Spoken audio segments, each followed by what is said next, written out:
है मसीह का प्यारा वचन, ये है वचन, प्यारा वचन, यीशु मसीह का प्यारा। परमेश्वर के धन्य नाम की महिमा हो। प्रभात मन के 17,784 में आप सभी का बहुत ही विनम्रता के साथ स्वागत करता हूँ। आइए आज के मनन के लिए हम पढ़ते हैं इब्रानी अध्याय 2:10, क्योंकि जिसके लिए सब कुछ है और सब जिसके द्वारा सब कुछ है, उसे यही अच्छा लगा कि जब वह बहुत से पुत्रों को महिमा में पहुंचाए तो उनके उद्धार के कर्ता को दुख उठाने के द्वारा सिद्ध करे।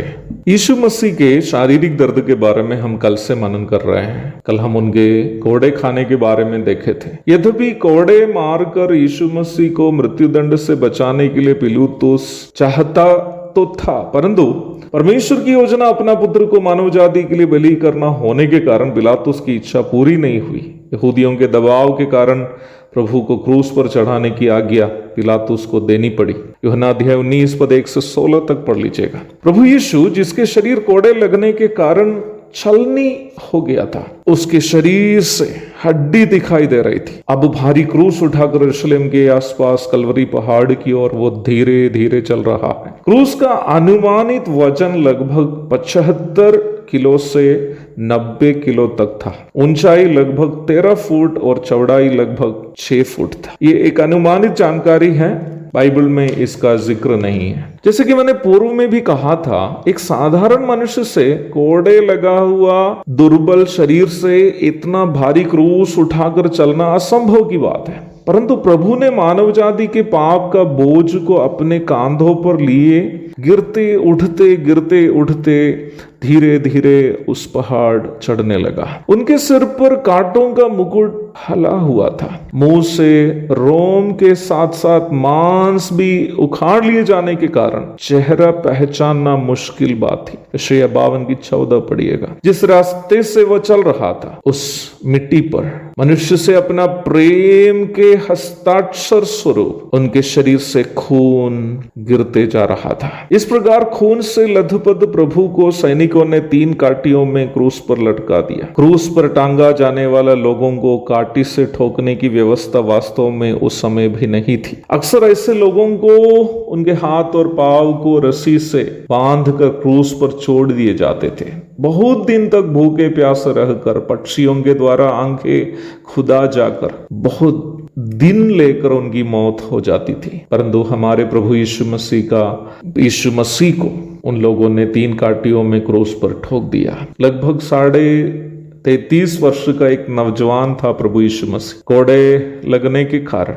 शरीर के मांस उखड़े हुए थे। शरीर के वजन के कारण उनकी देह नीचे की ओर खींचा जाने से जहां काटी ठुकी हुई है, वहां छेद बड़ा होते गए हों। उनके शरीर नीचे की ओर खींचा जा रहा है। केवल 3 काटी में वो शरीर वहां लटका हुआ है, और शरीर खींचा जाने के कारण दोनों हाथ और पावों में जहां काटी ठोका है, वहां का छेद बड़ा होते जा रहा है। इसलिए ही होना चाहिए प्रभु तोमा से कहा कि उनके हथेली के छेद में अंगुली डाल दे।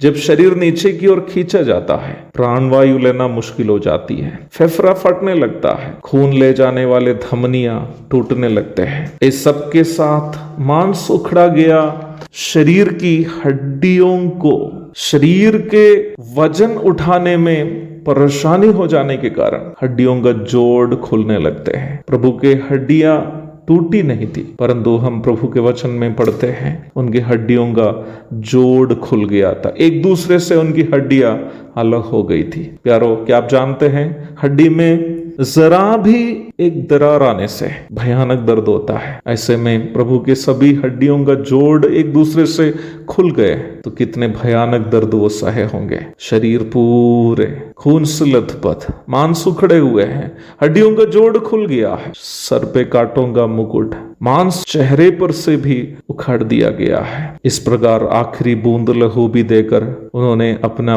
प्रेम हमारे प्रति प्रकट कर दिया। वो हमारे लिए आत्मिक मानसिक एवं शारीरिक दर्द उसकी परिपूर्णता में सहकर हमारे लिए पूर्ण पाप बलि बन गया। दुखों से अपने आप को सिद्ध कर दिया ताकि हम उन दर्दों से बच जाए जो हम अपने पाप के कारण नरक में सहते हैं। एक और शुभ दिन की धन्य कामनाओं के साथ आज का मनन मैं यहाँ समाप्त करता हूँ। प्रभु का प्रेम को प्रत्येक दिन सकते हुए उनके प्रेम में बढ़ने के लिए प्रभु हम सबकी मदद करे। आमीन।